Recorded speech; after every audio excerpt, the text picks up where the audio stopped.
اور اپنے پروردگار کی بخشش اور اس بہشت کی طرف لپکو جس کا عرض آسمان اور زمین کے برابر ہے اور جو پرہیزگاروں کے لیے تیار کی گئی ہے، جو آسودگی اور تنگی میں اپنا مال اللہ کی راہ میں خرچ کرتے ہیں اور غصے کو روکتے اور لوگوں کے قصور معاف کرتے ہیں، اور اللہ نیکوکاروں کو دوست رکھتا ہے۔ اور وہ کہ جب کوئی کھلا گناہ یا اپنے حق میں کوئی اور برائی کر بیٹھتے ہیں تو اللہ کو یاد کرتے اور اپنے گناہوں کی بخشش مانگتے ہیں،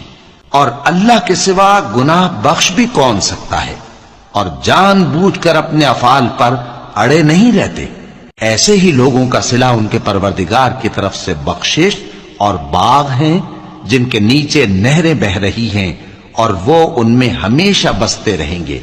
اور اچھے کام کرنے والوں کا بدلہ بہت اچھا ہے۔